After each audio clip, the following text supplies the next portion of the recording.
Tangan Lisa meremas punggung kekar itu. Dekapannya begitu erat dan tidak membiarkan Kinan melonggarkan sedikit pun. Air mata yang dikata sebagai simbol kelemahan wanita pun sudah tumpah sedari tadi. "Kau baik-baik saja, Hem?" Kinan bertanya dengan mengecup kepala sang istri. Matanya mengerjap untuk tidak tertular mengeluarkan air mata. Lisa hanya menggeleng tanpa mengurai pelukannya sedikit pun. "Menggeleng itu artinya kamu tidak baik-baik saja." Kinan sedikit meledek supaya suasana tidak terlalu mengharu biru. Dia ingat di belakangnya ada Jeff dan juga ibu yang menjaga baby Kai di rumah ini. "Hei, kamu tidak menjawabnya berarti kamu tidak baik-baik saja. Katakan apa yang mereka lakukan padamu. Aku akan mencincang siapapun yang membuatmu jadi menangis seperti ini." Cubitan kecil pun Lisa berikan di pinggang Kinan, membuat pria itu refleks mundur dan terkekeh. "Kau mencubitku." Kinan menangkup wajah Lisa dan mengangkatnya hingga mereka bisa bertemu pandang. "Sudah, jangan menangis. Aku tahu kamu pasti tidak baik-baik saja karena merindukan suamimu yang tampan dan perkasa ini, kan?" Lisa tersenyum merekah dan mengangguk tanpa melepas netranya dari wajah Kinan. Membiarkan Kinan mengusap wajahnya dari jejak basah yang sempat membuat suasana mengharu biru. Serta menyingkirkan helaian rambut yang menutupi kecantikan natural sang istri. "Sudah kangen-kangenannya." Ucapan itu terdengar dari belakang Kinan. Lisa menahan malu saat menyadari kalau di sana ada dua orang yang sedari tadi memperhatikan mereka. "Bu, maaf Em." Lisa mendadak canggung, bergerak maju lalu mengecup punggung tangan Bu RT. "Bagaimana keadaan kakekmu?" tanya wanita separuh baya itu. Lisa dan Kinan lebih dulu duduk di kursi kayu itu. Wajah Lisa kini berubah menjadi sendu teringat kondisi kakeknya. Kakek harus dibawa ke rumah sakit. Peralatan medis di puskesmas sangat terbatas sedangkan kondisi kakek semakin melemah, ungkap Lisa. "Aku sudah mengatakan keberadaanmu pada Mama Eliana dan Ayah Wira. Mereka langsung melakukan perjalanan ke sini jadi kalau tidak tengah malam mungkin mereka sampai saat fajar. Kita akan langsung tangani kakek, besok pagi kita mengurus kepindahan kakek ke rumah sakit keluarga." Lisa mengangguk setuju. Malam itu, sepasang suami istri tidur bertiga dengan bayi gemoy nan tampan. Diiringi suara jangkrik dan hewan malam tepi sawah. "Aku tidak mau kembali ke kota," ucap Damian dalam kondisi lemah berbaring di ranjang rumah sendiri. Eliana dan Lisa sudah membujuknya sedari tadi, namun tetap saja Damian tidak mau kemana-mana. "Aku sudah tua, tidak perlu repot-repot mengurusi kesehatanku. Karena sudah saatnya aku pergi." Lisa menggeleng, "Jangan seperti itu, Kek. Setidaknya kita sudah berusaha. Aku yakin kakek masih kuat dan bisa sehat kembali." Damian yang memaksa dan sedikit membuat keributan di puskesmas karena keinginannya untuk pulang. "Aku ingin meninggal di rumahku sendiri, di kamarku sendiri." Seperti itu yang Damian ucapkan sedari tadi. Eliana yang baru saja sampai dan masih lelah pun sempat memarahi Damian akan sikapnya yang dikata kekanak-kanakan. Itu dikarenakan Eliana terlampau bingung harus melakukan apa. Mobil dan kebutuhan medis selama perjalanan kembali ke kota sudah siap tapi Damian masih tidak mau diberangkatkan. "Di mana Gabi?" tanya Damian setelah beberapa menit semua terdiam. Eliana sedari tadi duduk di samping Damian pun menggenggam tangan lemah dan penuh keriput itu. "Gabi sudah aku beri kabar, tapi pesan singkat yang aku beri masih belum pending. Nomornya tidak aktif sedari kemarin. Gabriela. Jeritan hati itu datang dari Jeff yang berdiri di luar pintu kamar. Dia mendengar samar nama seorang wanita yang kemarin dia tinggalkan di rumahnya begitu saja. Ya, pria itu lupa kalau ada Gabriela. Dia benar-benar disibukkan oleh tanggung jawabnya mengikuti Keenan untuk mencari Lisa. Jeff pun bergerak keluar dari rumah untuk mencari lokasi yang tepat supaya ada signal yang mau mampir di ponselnya. Setelah menemukannya di kebun belakang rumah, Jeff menelpon ke ponsel Gabriela. Tidak aktif. Kemudian dia beralih ke telepon rumahnya. Ayo, Gabriela, angkat. Jeff mondar-mandir sembari menunggu panggilan itu berubah menjadi kalimat sapaan tapi tetap saja nihil. Sementara di dalam kamar, Lisa dan Eliana sudah pasrah, bujuk rayu selama kurang lebih 3 jam itu percuma. Darmian tetap ingin di rumah ini. Bahkan pria tua itu terus mengatakan hal yang bagi mereka cukup menyayat hati. Maafkan aku Eliana, ucap Damian dengan mata yang berkaca-kaca. Aku sudah terlalu banyak melakukan kesalahan. Bahkan setiap langkahku selalu diiringi dengan tangismu dan tangis ibumu. Maafkan aku, Imbu Damian. Eliana menggeleng, dia menunduk dan menangis dengan tangan masih menggenggam tangan Damian yang semakin terasa dingin. Aku bahkan sampai malu pada diriku sendiri karena tidak memiliki satu kebaikan apapun untuk keluargaku. Kenapa Dedi menyimpan gelas yang sudah pecah itu? Eliana menanyakan gelas kecil yang Damian tinggalkan di atas kertas surat kecil tempo hari. Karena saat kamu mengatakan ingin memberikannya untuk anakmu, saat itu aku pun memiliki harapan yang sama. Aku ingin bertemu dengan cucuku. Damian menoleh ke arah Lisa yang duduk di samping kanan. Tapi masa laluku yang menakutkan membuat aku terus menepis semuanya. Pikiranku terbayang-bayang akan Wira yang bisa saja membongkar kelakuan bejatku selama ini jika aku berada di dekat cucuku. Damian menarik nafasnya terasa sesak. Lalu dia mengalihkan netranya pada Wira dan Keenan yang berdiri bersebelahan. Kalian, jadilah pria sejati. Jangan pernah melukai pasangan kita apalagi berkhianat. Mereka lebih baik ditinggalkan daripada diduakan. Jangan sepertiku yang telah menghancurkan kehidupan banyak orang hanya karena ingin menutupi kesalahanku yang telah mendua. Hak. Damian kembali menarik nafasnya. Kik Lisa terkesiap memajukan tubuhnya. Maafkan aku kini Damian mengeluarkan air mata. Dia yang biasa angkuh dan begitu tinggi sikapnya, kini menangis dan tidak berdaya. Aku juga minta maaf pada Dedi karena sudah berbicara dan bersikap buruk pada Dedi. Eliana sudah sesegukan karena menangis sedari tadi. Wira sampai mendekat dan mengusap-usap bahu Eliana supaya bisa tenang. Sampaikan maafku juga untuk Gabi. Jagalah adikmu itu, Eliana. Dia tidak berdosa. Kakeklah yang berdosa. Jadi tetaplah sayangi dia seperti biasa. Aku yakin dia pun terpukul saat mengetahui fakta mengenai siapa dirinya, pinta Damian dengan sisa nafas di akhir perjalanannya. Eliana mengangguk masih dengan tangisan. Bahkan tangannya semakin erat meremas tangan sang ayah. Sekali lagi. Hak. Maafkan. Hak. Aku. Jalan hidup memanglah takdir. Namun menjadi baik adalah pilihan. Selamat tinggal kakek Damian. Gabi. Panggil Mahesa. Dia mengeraskan volume televisi. Ada apa? Sahut Gabriela berjalan dari kamar. Dia baru saja selesai menata bajunya di lemari setelah semalam mereka baru sampai di villa pribadi milik Mahesa.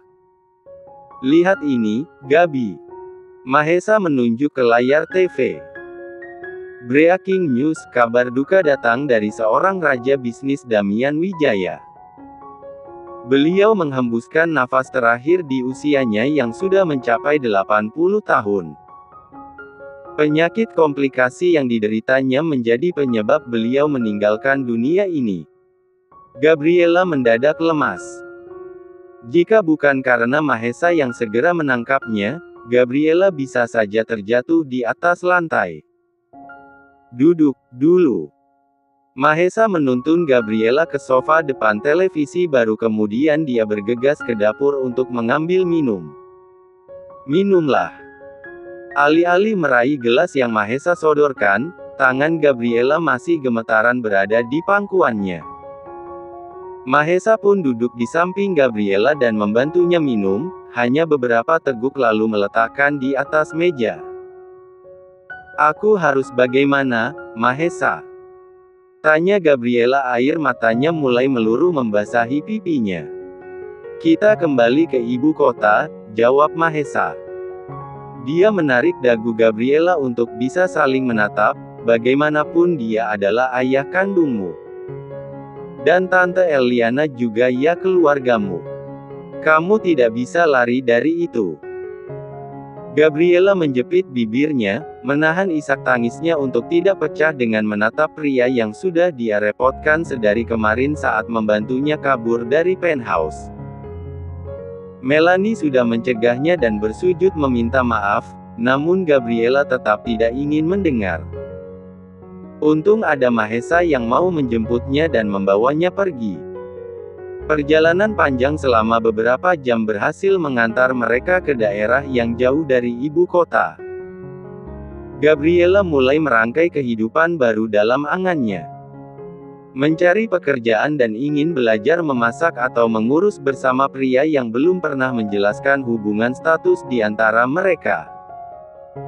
Rupanya takdir berkata lain, barusan kabar duka membuatnya harus kembali ke tempat semula.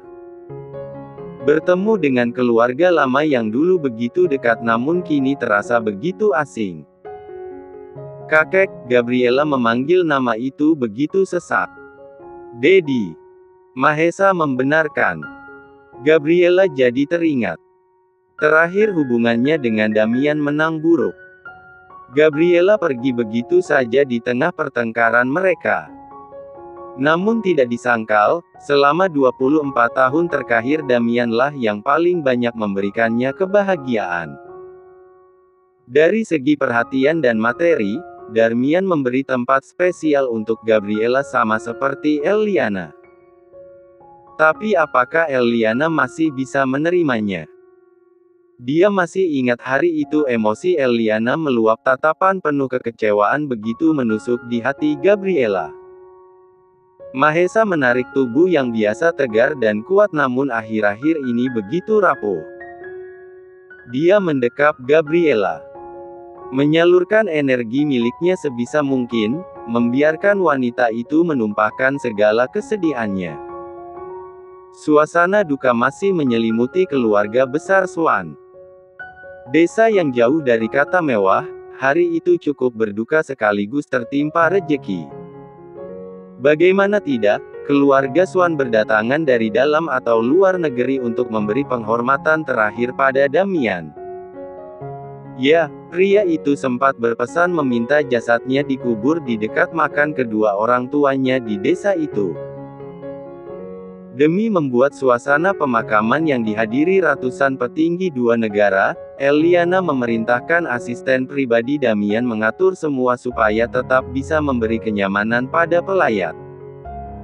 Imbasnya, warga desa yang mendapat keuntungan banyak. Dalam setengah hari, jalanan yang rusak dibetulkan. Gedung yang sudah hampir rusak, diperbaiki dalam waktu sekejap menjadi megah untuk rumah duka. Sudah 2 hari berduka, mereka pun kembali ke ibu kota dan berkumpul di rumah Damian. Masih banyak orang-orang yang datang dan mengucap bela sungkawa. Meski jejak buruk Damian torehkan di keluarganya, namun dia tetaplah raja bisnis yang berkuasa. Banyak orang yang menghormatinya dan merasa kehilangan akan meninggalnya seorang Damian. Lisa, istirahatlah. Semua ini tidak akan selesai. Tamu akan tetap berdatangan sampai beberapa hari ke depan, ucap Eliana. Kita pulang saja, besok kita ke sini lagi. Keenan memberi solusi. Lisa menggeleng dengan mata sembab akibat menangis sedari kemarin. Dia memberi pengertian pada Keenan. Aku ingin di sini sampai 7 hari. Boleh, ya. Keenan menghela nafas pasrah dan mengangguk. Asal kamu jangan terus menangis. Kakek akan sedih kalau cucu kesayangannya terus bersedih seperti ini. Jika masih saja menangis aku akan memaksamu untuk pulang, ancamnya. Keenan tentu tidak tega melihat Lisa sesedih itu tanpa jeda. Eliana tersenyum melihat interaksi sepasang suami istri itu. Nampak hangat dan sedikit bisa mengobati rasa dukanya. Benar Keenan, kamu jangan lagi menangis. Mama saja sudah tidak menangis. Lisa mengusap wajahnya sendiri yang ada jejak basah di sekitar lingkar mata lalu mengangguk patuh.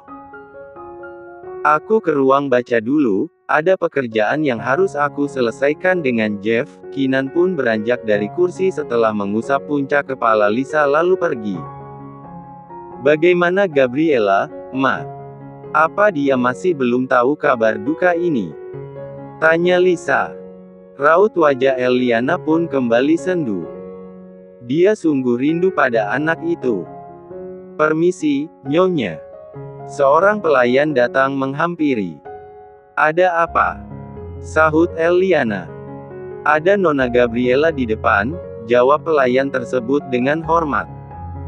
Lisa dan Eliana saling menatap sepersekian detik lalu mereka sama-sama beranjak-beranjak dengan cepat menghampiri Gabriela.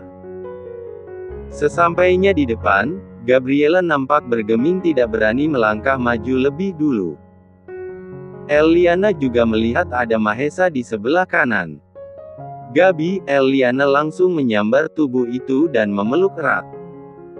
Gabriela sempat cukup terkejut dengan reaksi Eliana lalu dia membalas pelukan erat itu. Cukup lama, Eliana pun melepasnya dan menangkup kedua lengan Gabriela. Gabi, kamu kemana saja? Mommy sudah sangat khawatir. Gabriela bergeming, dia bingung harus memanggil wanita di depannya apa. Tapi barusan Eliana menyebut apa? Mommy. Gabi. Eliana beralih menangkup wajah Gabriela lalu mengecup pipi kanan dan kiri, dagu, serta dahi. Hal itu sering Eliana lakukan saat mereka baru berjumpa setelah terpisah untuk urusan bisnis. Gabriela hanya bisa menangis melihat perlakuan Eliana yang di luar dugaan. Hatinya semakin teriris pilu. Ma, Gabriela, juga Mahesa. Kita masuk.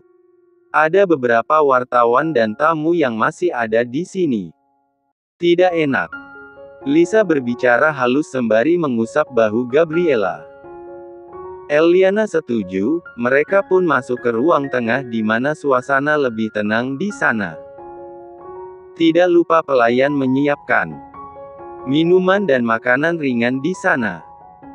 Sedikit bercengek ramah hingga Gabriela merasa lebih baik dan sedikit tersenyum. Melanie kemarin menghubungi Mommy. Dia mengucapkan bela sungkawa sekaligus berpamitan. Dia tidak mengatakan akan pergi kemana, yang pasti dia memohon maaf pada Mommy dan juga padamu. Dia mengungkapkan kalau dia sangat menyayangimu. Dia berkorban untuk tetap melindungimu dari Daddy yang bisa sewaktu-waktu memaksa Melanie untuk menggugurkan kandungannya untuk kedua kalinya. Tapi akhirnya kamu selamat dan Darmian mengizinkan Melanie untuk tetap merawatmu namun tidak sebagai ibu, melainkan pengasuh. Terlepas dari itu semua, dia sangat menyayangimu. Jika kelak kamu bertemu lagi dengannya, jangan membencinya, ungkap Eliana. Gabriela tidak bisa berkomentar apapun tentang itu. Dia hanya diam dan menunduk.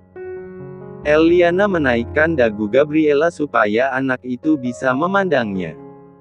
Gabi, tetaplah menjadi anak Momi. Karena Momi tahu, kamu pasti canggung untuk menjadi adik Momi, kan? Gabriela mengangguk dengan malu-malu. Jeff, mana Kinan? Katakan padanya ada Mahesa dan Gabriela, ucap Lisa pada Jeff yang baru saja keluar dari ruang baca. Panggilan itu tentu membuat atensi Gabriela beralih pada Jeff yang berdiri tidak jauh darinya. Sejenak, tatapan mereka bertemu. Menimbulkan ritme detak jantung yang mendadak melonjak tak beraturan mengingat urusan mereka masih belum selesai.